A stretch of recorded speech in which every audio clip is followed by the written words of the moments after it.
it's my honor to be here. Thank you so much for your patience. The good news, I'm the last speaker today. All right, so my name is Yi Lu, and I'm the IB film teacher at QSI Shenzhen. A few months ago, I walked into my classroom. I told my students, today I'm going to give you an assignment. Let's create a horror film together. The room was erupted. I was expecting students were doing scratches, storyboard, argument fighting, and maybe even real fighting. However, I walked around until I saw almost everyone's screen has same thing. Which is, they opened this answer machine and then they typed, write me a horror film on ChatGPT. At that moment, I felt there's some silence in the classroom. The silence was not a little bit different silence, not a silence of thinking, but a silence of waiting. Waiting for an answer, waiting for entering comments. I understood. I look at this generation. This is not a generation who already lost creativity, but a generation who already trained to be answer searchers. I used to ask a question for a living by myself. I used to be a journalist. My job was sit across people and ask questions to make them pause, hesitate, and think. Nowadays, every day, actually, I find myself asking a question by myself. Where did our students' question go? In many classrooms, silence doesn't mean disengagement. It means students have learned a rule, which means our school, you don't need to ask questions. Our school, you only need answers. Answers for our test and the answers that we expect. That's why today I want to talk about this topic. Where is our questions? The silent classroom. How AI can restore the lost arts of questioning. Because silence is not absence of learning. It is the absence of permission. When people talk about AI in education, they usually worry about one thing, which is students will stop thinking. But I want to suggest something different. The real problem is not that AI make answers too easy, too fast. The real problem is that our classroom were already quiet long before AI arrived. We rewarded fast answers instead of thoughtful questions. We praised correctness instead of reasoning. We measured outcomes but ignored the thinking that get us there. AI did not create the problem.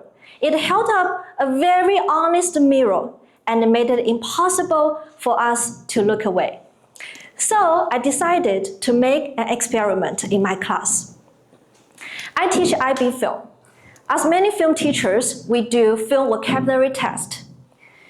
For example, we learn what is the close-up, we learn what is the negative space.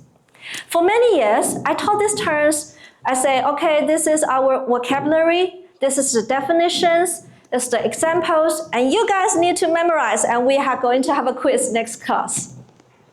However, this year, I changed my strategy. For my students, we had the very first test, like in the old way. And then for the second time, instead of asking students to study these vocabularies, I asked them to see it. How to see it? We used low-code AI filmmaking tools. This tool, what is low-code AI filmmaking tools? Which means we generate text into images and videos. And this is the process how I can see my students learning really get this idea, what is the negative space. And of course, many times the images were not 100% correct. For example, one of my students who was always quiet, and he said, the negative space doesn't feel lonely for this image. Actually, that's the moment of learning. We do not get 100% correct answers. We ask students to think. In that moment, negative space stopped being a definition. It became his judgment. Students revise it, they try it again, they compare it. And 2 weeks later, we had the same test again. And to my surprise, everyone's score has improved by 20%. This does not mean like how much score we could improve. It's about the thinking process. So, for example, let's go back to my horror film classroom. I use how I give students another assignment. I don't write me a horror film again. I change my strategy again. So I use this, for example, I use this teacher-centered avatar questioning process. So actually this is myself. I became like avatar, so students do not like, look at me 100 times per day and they feel so boring. And then from this, I'm not asking you write me a horror film again. I ask them, okay, for example, tell me the most important 3 elements you think you want to write about your horror film. For example, everyone can think about it. For example, darkness, sound effect, monsters, for example. And then based on their answer, I received their answers. And then I could see how they want to create this film. Not just like ChatGPT, write me a horror film again. And this is where something extraordinary happened.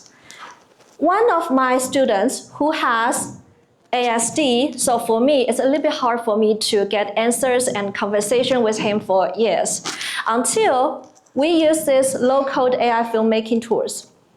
And then he generated images and he made this short film by himself with other group members together. And for me, it's my first time to see the students' inner world, because it's very hard for him to write about his story and very hard for him to tell the story. But by using the technology as educator, it's my first time. I do not need to guessing what's his story. I was witnessing it. And also for our other students, so AI is also help them to improve their creativity. For example, for our 1, 2, 3, for our number 3 AI films here, for example, this one. Okay, so you can guess whether this is like a real person or AI generated person. Okay, so the answer was actually this film my students created is combine the reality they filmed at the Sihai Park, which is just like a block away from here. They generated like some AI images, so this is like AI generated person, but they filmed at the Sihai Park. So it's like combine the reality and the AI film together.